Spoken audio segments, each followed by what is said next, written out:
Welcome back to my channel Skies and Miles. আজকের পর্বে আরও একটা ট্রেন জার্নির অভিজ্ঞতা তোমাদের সঙ্গে ভাগ করে নেব। এই ট্রেন জার্নিটা আমরা করেছিলাম এনজেপি থেকে কলকাতা। দার্জিলিং ট্রিপ শেষ করে আমাদের ট্রেন ছিল সকাল 9:45-এ।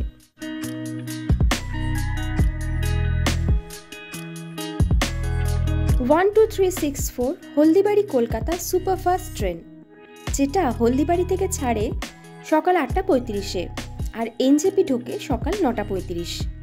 তারপর 9:45-এ ছেড়ে কলকাতার চিতপুর স্টেশন পৌঁছায় সন্ধ্যে 7:40-এ।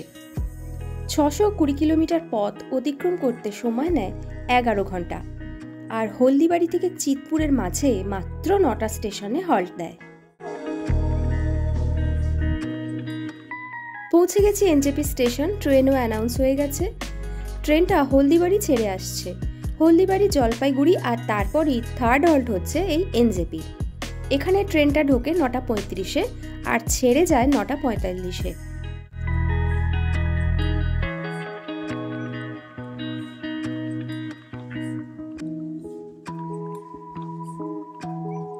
আর এই যে আমাদের ট্রেন ঢুকেও গেছে অলরেডি একদম টাইমে।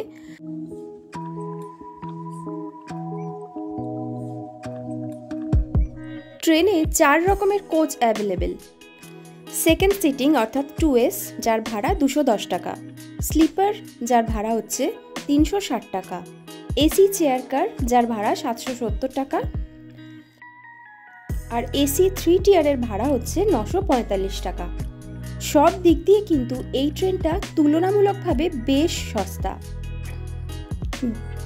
আর ট্রেন জার্নি করে দেখলাম পরিষেবা ভালোই।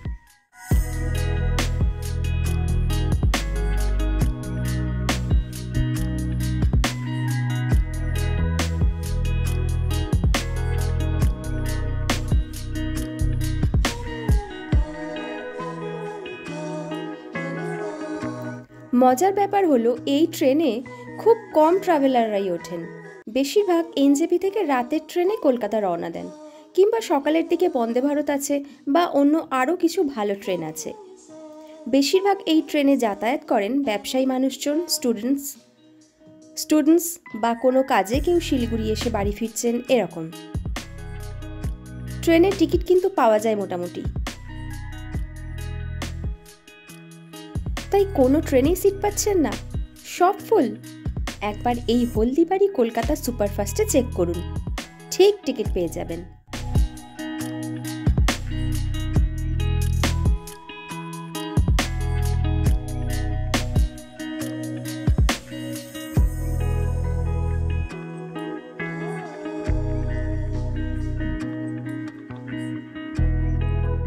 আমরা চেয়ার কার বুক করেছিলাম একটা সিটে 3 জন করে বসার। সিটগুলো যে খুব স্পেশিয়াস তা কিন্তু বলবো না, একটু চাপাচাপি করেই বসতে হয়। তবে দিনের দিনে জার্নি, সুপারফাস্ট ট্রেন দেখতে দেখতে পৌঁছে যাব।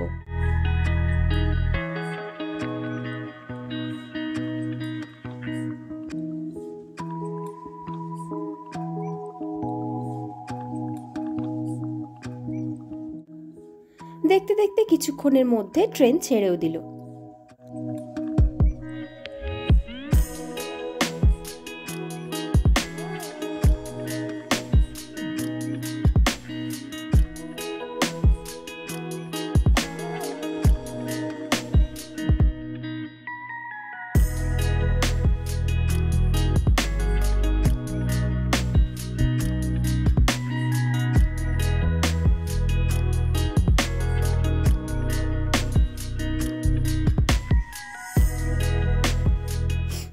পরের স্টপ হচ্ছে কিষানগঞ্জ। কথা বলতে বলতে পৌঁছে গেলাম কিষানগঞ্জ, বিহার। মানে আমরা এখন বেঙ্গল ছেড়ে বিহার দিয়ে চলেছি। জাস্ট 2 মিনিটের হল্ট এখানে।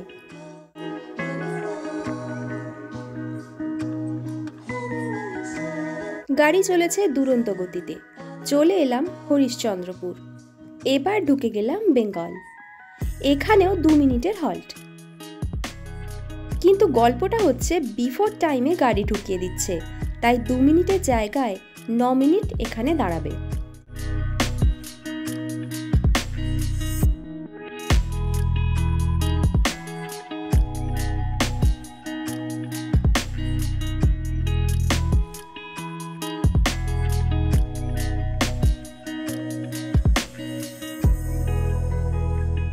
এই ট্রেনে প্যান্ট্রি কার নেই, কিন্তু ক্যাটারিং সার্ভিস আছে। এছাড়াও আপনি ই ক্যাটারিং সার্ভিস অ্যাভেল করতে পারবেন।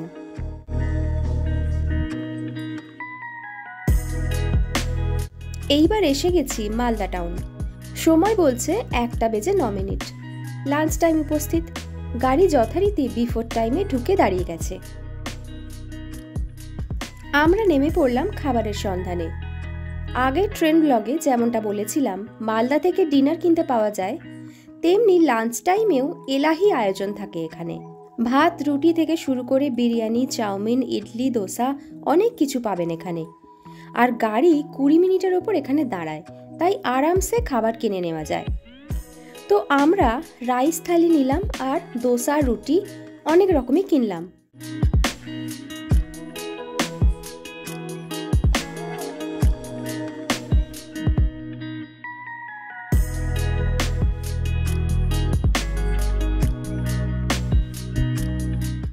রাইস থালিতে দেখো পরিমাণ মতো ভাত, একটা সবজি, ডাল, ডাবল ডিমের কারি, স্যালাড, আচার আর একটা পান্তুয়া দিয়েছে।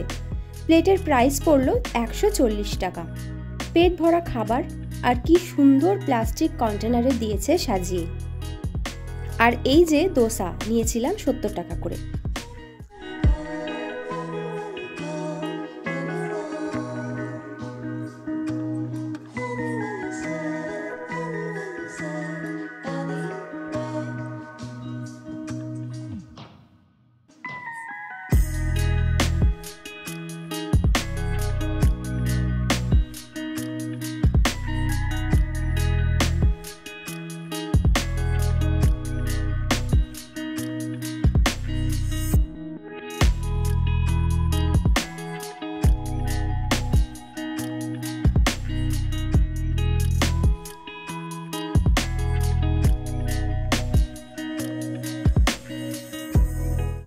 চলে এসেছি ফারাক্কা ব্যারেজ।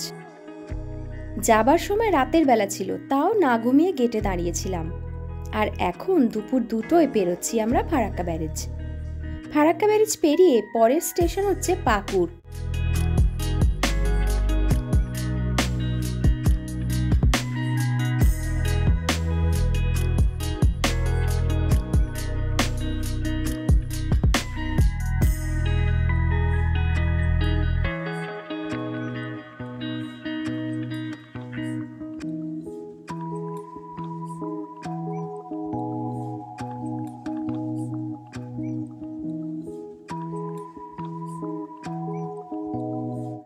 আর তারপর আমরা এসে পৌঁছলাম রামপুরহাট জাংশন। সময় হয়েছে বিকেল 3:40। 2-4 মিনিটের মতো একটু লেট আছে গাড়ি।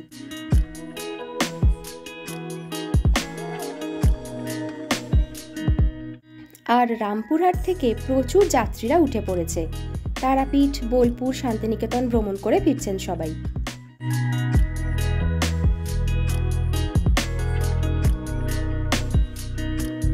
প্রায় 7 মিনিট মতো লেট করে ট্রেন ঢুকলো বর্ধমান জংশন। সময় হচ্ছে এখন 5:42।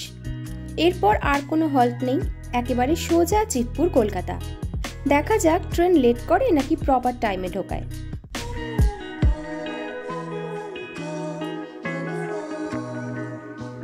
তো ফাইনালি পৌঁছে গেছি কলকাতা 6 মিনিট লেট করে। 7:46-এ গাড়ি ঢুকলো। এটাকে লেট ঠিক বলা চলে না আমার মতে। খুব ভালো এলাম। Superfast train, literally superfast train. দারুণ স্পিড মেনটেন করে আমাদের নিয়ে এলো। একদম নির্ঝঞ্ঝাট ট্রেন, পরিষ্কার পরিচ্ছন্ন। মাঝে মাঝে এসে সাফাই করে দিয়েও যাচ্ছিল রেলের কর্মীরা। খাবার দাবার অঢেল পাওয়া যায়। দিনের দিনে কলকাতা ঢুকিয়েও দেয় সন্ধ্যের মধ্যে, যেখান থেকে দূরে কোথাও বাড়ি হলে ইজিলি পৌঁছে যাওয়া যায়। আর সবশেষে বলি, ভাড়াটা অনেকটাই কম। আমার তরফ থেকে থামস আপ এই ট্রেনের জন্য। আবারও সুযোগ হলে নিশ্চয়ই ট্রাভেল করব, আর আমার দর্শক বন্ধুদেরও বলবো ট্রাভেল করতে।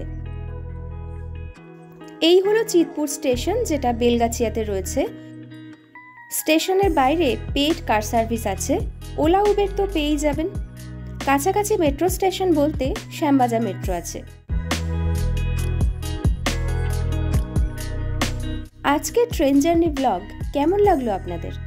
আরও কোনো ইনফরমেশন জানার থাকলে আমাকে কমেন্ট করুন। আর like, share and subscribe to skies and Miles.